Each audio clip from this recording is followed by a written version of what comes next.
साथियों, आप सभी का स्वागत है। आज हम उपसर्ग पढ़ने वाले हैं। इससे पिछली कक्षा में भी हमने उपसर्ग ही पढ़ा, तो देखेंगे उपसर्ग में कुछ नए उपसर्ग हमारे सामने, जैसे दुस। दुस उपसर्ग है। दुस का अर्थ जो है वो बुरा या कठिन होता है। दुस उपसर्ग भी हमें निस की तरह 3 रूपों में मिलता है। एक दुस सीधा सीधा मिलेगा, एक दुष बनेगा और एक दुष षटकोण वाला से। 3 तरीकों से ये हमें मिलेगा। इसमें जो सीधा सीधा मिलेगा तो दुस्साहस, जैसे दुस और साहस, इसकी संधि जब बनती है तो ये दु और साहस बनता है इसके। लेकिन जब उपसर्ग निकलेगा दुस और साहस, ऐसे दुस्साध्य हो गया, दुस्तर हो गया, दूधंतर, दुस्सह हो गया और दुस्स्वप्न। ऐसे 4 उपसर्ग हमारे सीधे सीधे आएंगे।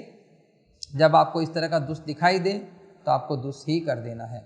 लेकिन दूसरी स्थिति जब इस तरह का दुस मिले आपको, दुस जैसे दुश्चल है, दूधनचल हो गया दुश्चल, दुश्चिंता, दुश्छल, दुशासन, दुश्शील और दुश्चरित्र, इस स्थिति में भी चाहे ये आपके सामने आए तो भी उपसर्ग आपको ये दुस ही करना है।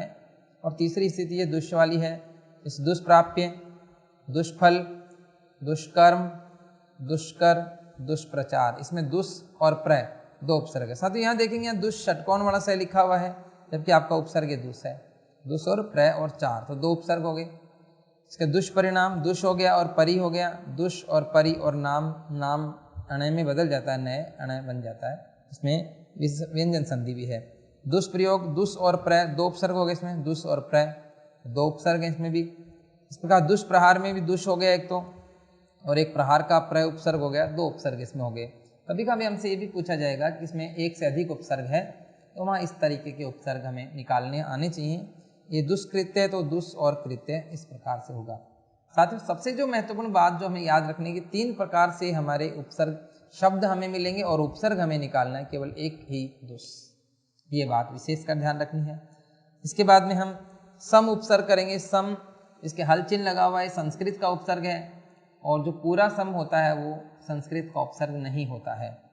इस सम का अर्थ जो होता है अच्छी तरह से या पूर्णता, ये 2 अर्थ इसके होते हैं।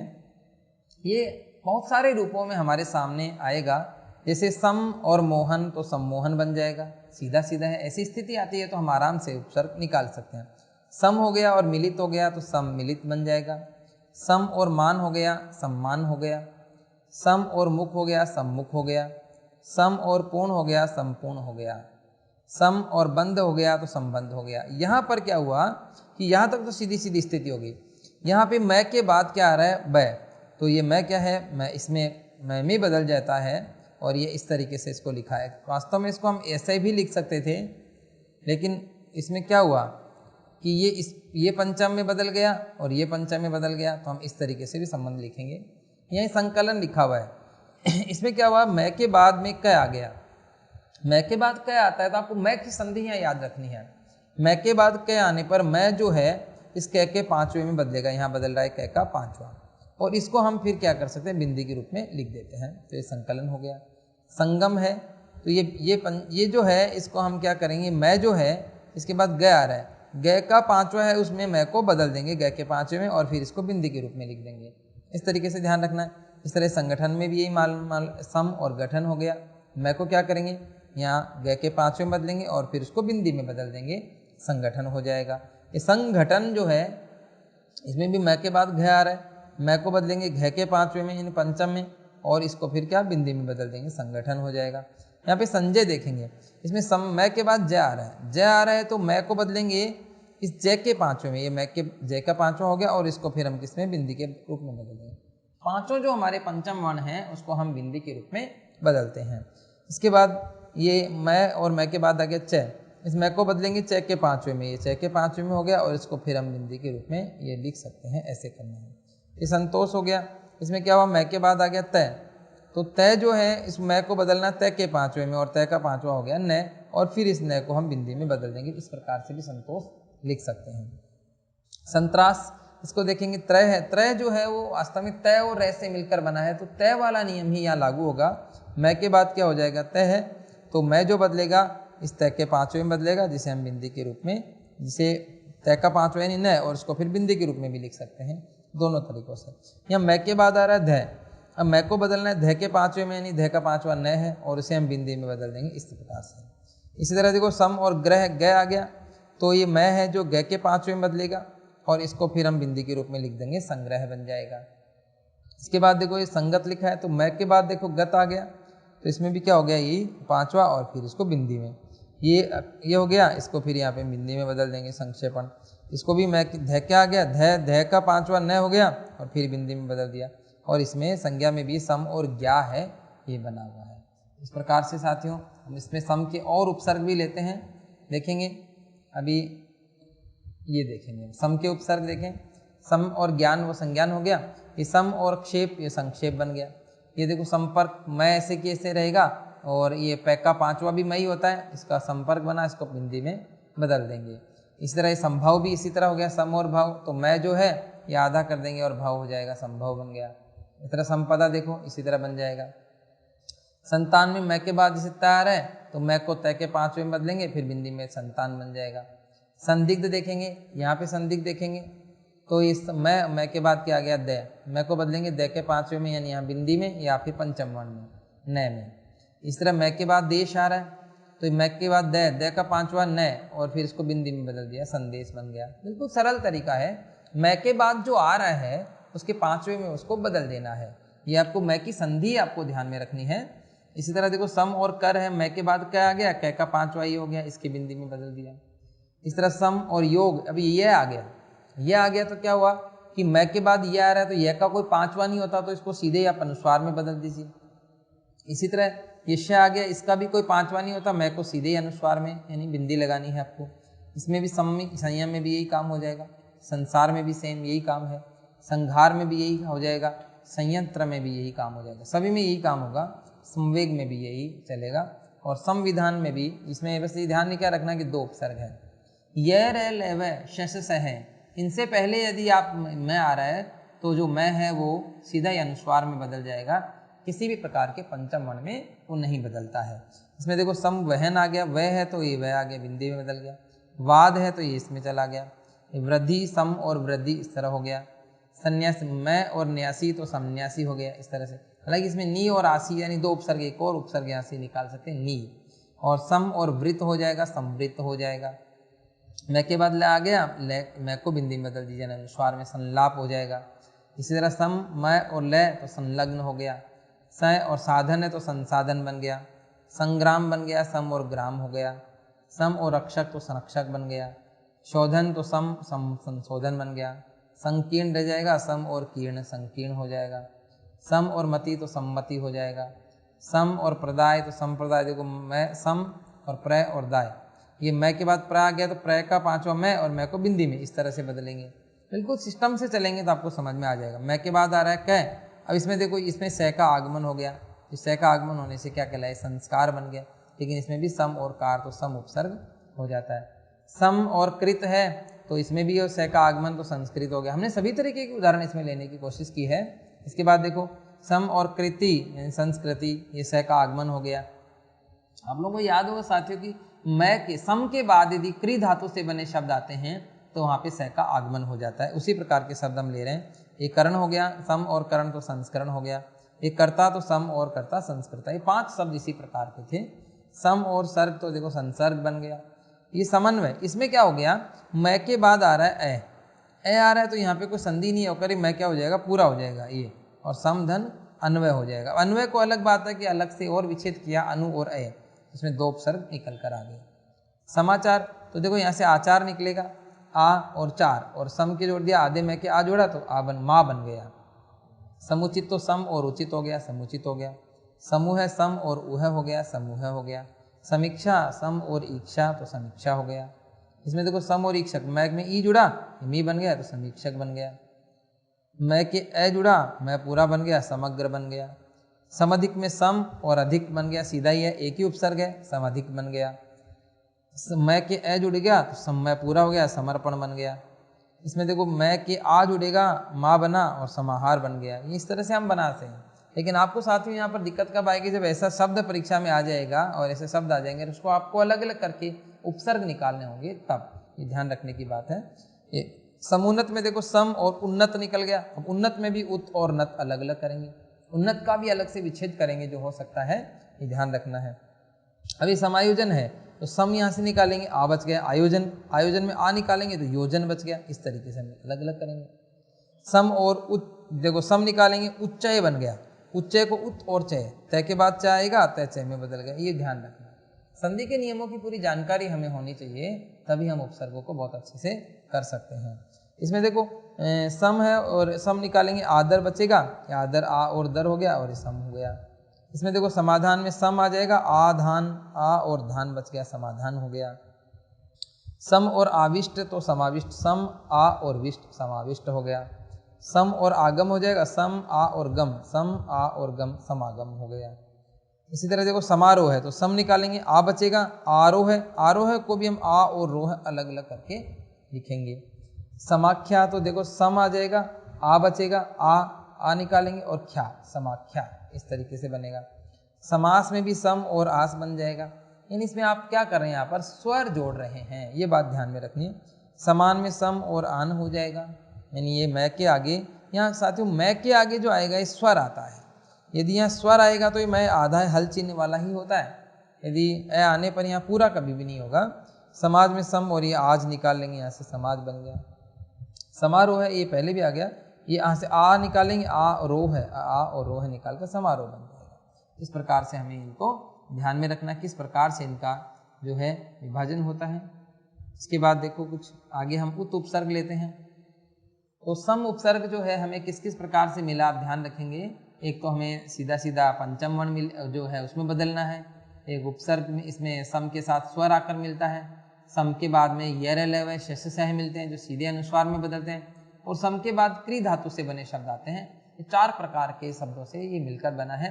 इसमें मैं की संधि आना आपको बहुत जरूरी है। मैं की संधि आएगी तो ही आप सम उपसर्ग निकाल सकते हैं।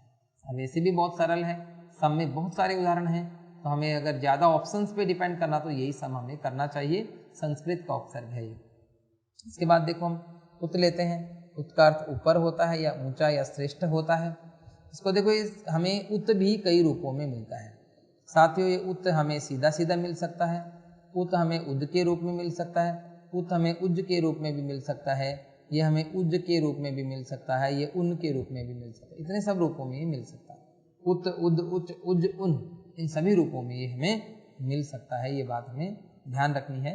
देखेंगे उत और कर्ष हो गया तो उत्कर्ष बन गया, उत्पादन हो गया उत्पादन बन गया, उत और पन्न हो गया तो उत्पन्न हो गया, उत और तम हो जाएगा उत्तम बन गया। बिल्कुल सरल सरल, कोई बदलाव नहीं, हम सीधा का सीधा इसी रूप में हमें मिल रहा है। उत और कंठा उत्कंठा हो गया, उत और कृष्ट तो उत्कृष्ट हो गया। बिल्कुल सरल उसी तरीके से चलेगा। उत और सर्ग उत्सर्ग हो गया। उत और पति, ये पति देखो तय के साथ तय भी लगा हुआ है, उत्तपति हो गया। उत और पात उत्पात हो गया। बिल्कुल सरल तरीके से, कोई बदलाव नहीं है। यहाँ तक हमने एक ही तरीके का सिस्टम है। यहाँ पे उद आ गया देखो, अब उद के रूप में कैसे मिलेगा, जब तय के बाद में यहाँ घोष आता है तो ये तय क्या होता है, अपने ही वर्ग के तीसरे में बदल जाता है, यानी ये दय में बदल गया तो उद्भव हो गया। घोष आने पर हम क्या करेंगे, इसको तीसरे में बदलने पर ही उद दय में मिलेगा हमें। तो देखो उत और घाटन उद्घाटन बन गया, जैसे उत और बोधन उद्बोधन बन गया। उत और तीर्ण ये उत्तीर्ण, ये सीधा ही वो ऊपर वाला सिस्टम है। उद्घोषणा में क्या हो जाएगा, उत और घोषणा उद्घोषणा हो जाएगा। उत और देश्य उद्देश्य बन जाएगा। उत और यम है तो तय के बाद यह आ गया, तय दय में बदला और यह ऐसे कैसे उद्यम, इनको इस रूप में भी हम लिख सकते हैं, या हो सकता है हमें लिखा हुआ मिले तो ध्यान में रखना है। उद्गार में क्या हो जाएगा, उत और गार हो जाएगा उद्गार हो जाएगा। उत आह और हरण तो उदाहरण हो जाएगा। उत के बाद दंड मिला तो उद्दंड बन गया। इसी तरह तय भी दय में बदला, इसको दोनों को एक तरीके से एक साथ ऐसे लिखेंगे। उत, अब देखो उच्चारण, अब ये चय के रूप में, तीसरी जो स्थिति हमने उच्च की बात की थी कि चय के रूप में भी हमें मिल सकता है। ये कैसे मिलेगा, इस पर ध्यान करेंगे हम कि ये हमें इस रूप में भी, जैसे उच्चारण है इसके रूप में भी हमें मिल सकता है। ये ध्यान में रखना है। उत और चारण देखो, तय के बाद यदि चय आता है तो तय किस में बदलेगा, चय में बदलेगा। इसमें चय की संधि भी आपको ध्यान में रखनी है। तय के बाद च आ गया, तय चय में बदल गया। ये तय के बाद देखो यहाँ पर ज आया तो तय जय में बदलेगा, उज्जयिनी बन जाएगा। यहाँ पे भी तय के बाद ज आ रहा है तो तय किस में बदलेगा, जय में तो उज्ज्वल बन जाएगा। अब यहाँ पे देखो ड, इसमें क्या क्या हो जाएगा, तय के बाद में ड आ जाएगा यहाँ पर, तो ये तय के बाद ड आने पर तय ड में बदल गया, उड्डयन हो जाएगा। और उत के बाद लास आ जाएगा, उल्लास, यानी तय के बाद ल आ गया तो तय ल में ही बदलेगा, उल्लास हो जाएगा। तय के बाद लिखित आ गया तो तय भी ल में बदला, इसे देखो उल्लिखित बन गया। ये देखेंगे आगे उल्लेख में तय के बाद ल आ गया तो तय भी किस में बदल गया, ल में, तो उल्लेख बन जाएगा। सरल है साथियों। तय के बाद में यदि च आता है, ज आता है और ड आता है, ट आता है और ल आता है, इन पांचों स्थितियों में क्या होता है, ये इन जो आ रहा है उसी में बदलेगा। ये बात आपको विशेष रूप से ध्यान रखनी है। इसके बाद देखेंगे यहाँ थोड़ा सा और बदलाव है। तय के बाद यदि श आता है तो क्या होता है, तय तो बदलता है च में और श बदलता है छ में, ये दोनों बदलाव हो गए। तो उत धन श्वास क्या हो गया, उच्छ्वास हो गया। आपको तय की संधियों की जानकारी होनी चाहिए। तय के बाद स आ गया, तय तो च में बदला, श छ में बदला, उच्छ्वसन हो गया, आधा है आधे में रहेगा, कोई बदलाव नहीं करेंगे। इस तरह उच्छिष्ट है तो उत और शिष्ट है, उच्छिष्ट बन जाएगा, ये भी आपको ध्यान में रखना है। इसके बाद में देखेंगे यहाँ पे कुछ आगे बढ़ेंगे और ये देखेंगे आप, और उपसर्ग उत धन शिष्ट, तय के बाद स आ गया, तय इसमें बदल गया, ये भी आपको ध्यान में रखना है। यहाँ देखो तय के बाद है आ रहा है, तो तय के बाद है आता है तो तय तो द में बदलता है और है ध में बदलता है, ये ध्यान रखना है। उत धन हार उद्धार हो जाएगा। ये तय के बाद है आ गया तो तय तो द में बदला और है जो है वो ध में बदला, उद्धृत बन जाएगा। ये तय के बाद यहाँ देखेंगे हत आ रहा है तो तय तो द में बदलेगा और है जो है वो ध में बदलेगा, उद्धत हो जाएगा, और ये उद्धत ऐसे हो जाएगा। तय के बाद है आ गया, तय द में बदला, है ध में बदला, उद्धरण बन जाएगा, ऐसे भी उद्धरण लिख सकते हैं। तय के बाद मैं आ गया, तय तो द में बदला, सॉरी तय के बाद यहाँ पे मैं आ गया, तय के बाद मैं आने पर यानी पंचम आने पर अब ये अपने ही वर्ग के पंचम में बदलेगा, तय बदल गया न में, उन्माद हो गया। यहाँ पे तय के बाद फिर ये पंचम आ गया, तय अपने ही वर्ग के पंचम यानी न में बदलेगा, उन्नति हो जाएगा। इसके बाद देखेंगे यहाँ पे तय के बाद या न आ गया, तय तो न में बदलेगा अपने ही वर्ग के पंचम में, और ये नयन ऐसे कैसे, तो उन्नयन हो जाएगा, उत धन नयन उन्नयन हो जाएगा। यहाँ पे तय के बाद में आएगा मैं, तय बदलेगा अपने ही वर्ग के पंचम में न में, और ये मूलन, तो उत धन मूलन उन्मूलन हो जाएगा। इसी तरह देखो तय के बाद में मी आया, मिलन मीलन उन्मीलन बन जाएगा यहाँ पर इस तरीके से। और ये तय के बाद यहाँ पे फिर पंचम आ गया न, तो ये तय क्या हो जाएगा, अपने ही वर्ग के पंचम यानी उत धन नायक क्या हो जाएगा, उन्नायक हो जाएगा। इस तरीके के जो भी उपसर्ग आए आपको इसमें उत को ही विशेष कर ध्यान में रखना है। साथियों कुछ विवाद भी है उत और उद में, लेकिन आज तक की जितनी भी परीक्षाएं आई है, परीक्षाएं हुई है, उनमें इसको सही माना गया है, तो हम इसी को आधार बनाकर ये काम कर रहे हैं, इसी को आधार बना के हम पढ़ भी रहे हैं। इसमें देखो उत तय के बाद में मैं आ गया, तय अपने वर्ग के पंचम में बदल गया, आगे से कैसे हो गया, तो उत धन मुख क्या हो गया, उन्मुख हो गया। ये उत धन मन उन्मन हो जाएगा, उत धन मत्त तो उन्मत्त हो जाएगा, उत धन मोचन तो ये उन्मोचन हो जाएगा, उत धन मेष उन्मेष हो जाएगा। आपको सीधा सीधा इसका ध्यान में रखना है। तय के बाद यहाँ मैं आ गया, उत तय नय में बदला और मान उन्मान हो जाएगा। तय के बाद श आ गया, तय च में बदलेगा, श छ में बदलेगा, उच्छासन हो जाएगा, उत धन शासन उच्छासन। तय के बाद ल आ गया, तय ल में बदलेगा, ये उत धन लंघन उल्लंघन हो जाएगा। इसमें उत्साह में क्या हो जाएगा, उत और सा सीधा सीधा बन जाएगा, उत्साह कोई संधि नहीं। ये अघोष है, अघोष होने पर क्या होता है, कोई बदलाव नहीं होता है, आपको ये बात भी ध्यान में रखनी है। तय के बाद यहाँ छ आ गया तो ये तय जो है ये च में बदलेगा, उच्छन्न बन जाएगा। ये ऐसे कैसे रहे, तय को च आने पर तो च में बदलता ही है, छ आने पर भी ये च में बदल जाता है, तो ये उच्छिन्न हो जाएगा। तय के बाद चारण आ गया च, तो तय च में बदलेगा तो उच्चारण हो जाएगा। उत और तर सीधा सीधा ये जुड़ा है, बस ये दो तय हैं, आप इसको इस तरीके से भी लिख सकते हो और इस तरीके से भी लिख सकते हो, दोनों तरीके आपको ध्यान में रखने। उत और कोच उत्कोच हो जाएगा, अघोष है, अघोष होने से कोई बदलाव नहीं होगा, ये ऐसे ही रह जाएगा। उतधन स्थान देखो इसमें क्या हुआ, ये जो स है इसका लोप हो जाएगा, ये व्यंजन लोप संधि होती है। तो उतधन स्थान उत्थान, उतधन स्थित उत्थित, उतधन स्थापन उत्थापन, इस तरीके के शब्द है। देखो उत और स्थित उत्थित हो जाएगा, इसमें भी स का क्या हो जाएगा, लोप हो जाएगा। व्यंजन लोप संधि आपको ध्यान में रखनी है। उत्सव में सीधा सीधा ही है उत और सब, ये स जो है ये क्या है, अघोष है। और ये उत्ताप देखेंगे, उत्ताप उत और ताप, उत्ताप ये इस तरीके से और फिर ऐसे भी इसको लिखा जा सकता है। ये आपको विशेष ध्यान रखने की बातें हैं। तो साथियों अभी जो हमारी आज की कक्षा थी उसमें हमने ज़्यादा उपसर्ग नहीं लिए हैं, केवल 2 उपसर्ग हमने लिए हैं, तो इनको विशेष कर आप इनका अभ्यास करेंगे और कल जो है हम आगे वाले कुछ उपसर्ग लेंगे। आज की कक्षा के लिए इतना ही।